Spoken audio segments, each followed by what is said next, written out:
I have a great skill of being able to do a video with the microphone completely off.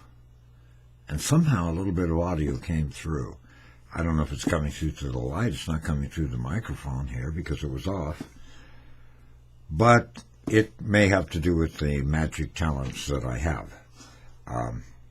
Actually, I'm thinking about going on to America's Got Talent because in the process of changing from my regular shirt that I was wearing to a white shirt with a tie, which I can't figure out how to figure. I lost a fountain pen and my cross that I was wearing. This is a cross I wear on Sundays, but I'm wearing it today. I don't think that the church will get upset about that.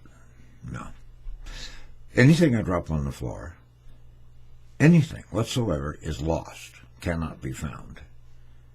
So I'm thinking, this is a great talent. I go on America's Got Talent and make a lot of money. But then it dawned on me that since I can make things disappear, to have a good magic act, you've got to make these things reappear. And I bet that Simon Cowell would go right from my throat. Okay, old man, make it come back. I can't do it. I don't know how. Out of here! Red lights going off all over the place. I thought I should start today's video by talking some of the comments that were made. I want so much to do open line talk where I had a plan. I even had a cart machine that was given to me by a radio station that went out of business. I got two of them. A cart machine is a device. It's big, it's heavy, and it allows me to make carts, and I can put them on the show while I'm talking to you like right now. And I made all these plans. I drew out how I was going to put it all together, and lo and behold, I went in there. This is something that happens to old people. And the cart machine's gone. The thing weighed 80 pounds. I've got one other left, but it hasn't been run since the 1400s. And it has a tape delay in it. It has a place for a microphone. It's just too complicated. And I'm really not sure how to even restore it to turn it on. But people do that to us old people, and it really, really bothers me. I have a lot of stories of elderly abuse, which I will go into at some point, particularly with some of my friends at a trailer court in Battleground, Washington. I had two very close friends that lived there. Both died there. It's sad, and it's a story you will be told. I'm not putting these things off. I got to tell you, like talking about how talk radio had its demise, I'm kind of waiting till I get enough views that I can use those stories, because if to use them, there's only 6 people watching, and it's kind of a waste of time. Not that the 6 couldn't do something about it, but Jamet, he wrote that he thought I was doing a good job. I'm picking up one viewer at a time. I didn't do that in the last video, you may notice. And I thought the last one was pretty good. Tom, you have many subscribers and are a master of YouTube. And I am grateful that you take the time to watch my videos. Now, my cousin Larry. Larry, I do not understand. You weren't raised to be a supporter of the Ku Klux Klan. When we were younger, we went around a lot together, and I never saw you grab a woman's pussy. You seemed quite normal.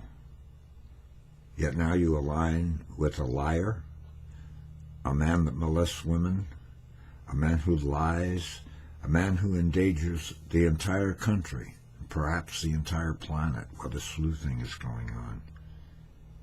There has to be a point where you understand things like a crowd of maniacs walking down a hill yelling, "Jews are not going to replace us," or running over a protester with their car and killing our dead.